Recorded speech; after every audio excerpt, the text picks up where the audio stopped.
Good evening everyone.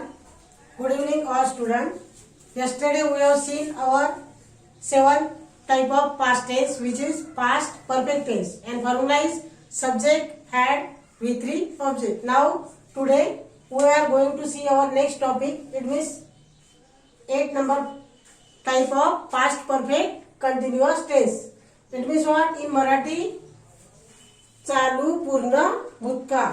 What is the meaning in Marathi? चालू पूर्ण भूतकाळ.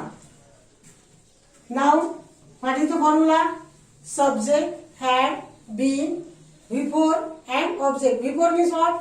V1 plus ing. Before means what? V1 plus ing. It means that verb first form and ing to the verb. And last one object.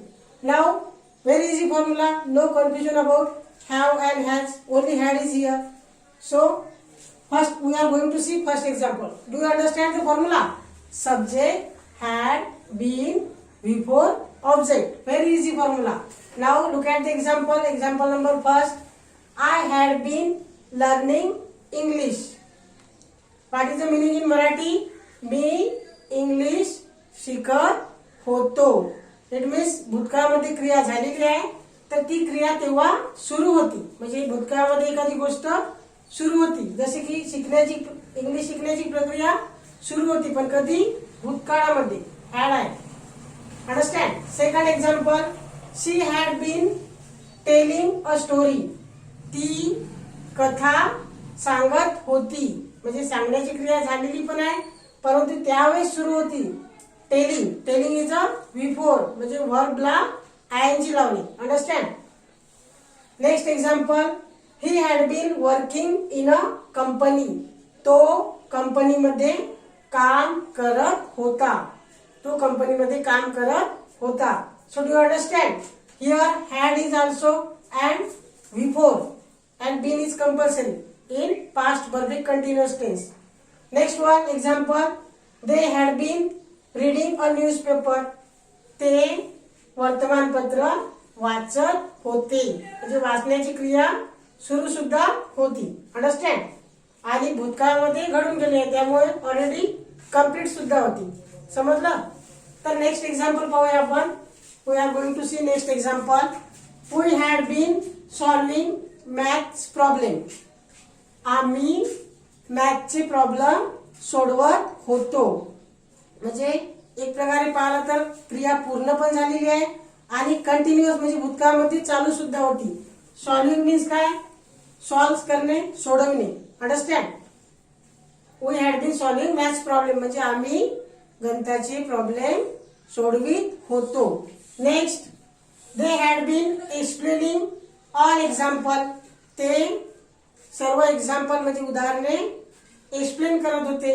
Explaining म्हणजे काय? स्पष्ट करणे. स्पष्ट करण्याची क्रिया समजावून सांगणे किंवा स्पष्ट करणे. ते सर्व उदाहरणे समजावून सांगत होते किंवा स्पष्ट करत होते. ऍक्शन काय होती? इथे सुरू होती. V1 plus ING. Understand. Next example. He had been reading a novel. Novel means काय? कादंबरी. तो कादंबरी वाचत होता. म्हणजे वाचण्याची क्रिया त्याची सुरू होती. हे काय? A novel is a object here, कर्म. And this one is had compulsory, been also compulsory. He is a subject. Subject means what? कर्ता. Next example. She had been practising math. तो मॅथची प्रॅक्टिस म्हणजे काय? तर सराव करीत होता. Understand. Next example. We had been giving our biodata. Biodata means आपली सर्व माहिती, सर्व नाव आणि आपलं एज्युकेशन सर्व. आम्ही आमची सर्व माहिती त्यांना देत होतो. अंडरस्टँड. म्हणजेच काय? तर क्रिया कंप्लीट सुद्धा झालेली आहे आणि सुरू सुद्धा होती, पण कधी? पास्ट टेन्स मध्ये म्हणजेच भूतकाळामध्ये. तर या टेन्स मध्ये पाहिलं आपण की पूर्ण पण आहे, परफेक्ट पण आहे. परफेक्ट मीन्स कम्प्लिटेड, पूर्ण. आणि कंटिन्युअस पण आहे. कंटिन्युअस म्हणजे काय? तर चालू. आणि कोणत्या टेन्स मध्ये? पास्ट. Past means what? भूतकाळ. And very easy formula, subject, had, been, before plus object. So do you understand this formula of past perfect continuous tense? And do you understand all example? समजले तर तुम्हाला?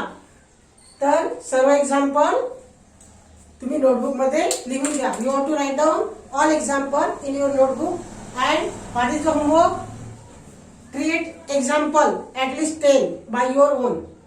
And if you like my video, then subscribe also and like it. Thanks again. We will meet you.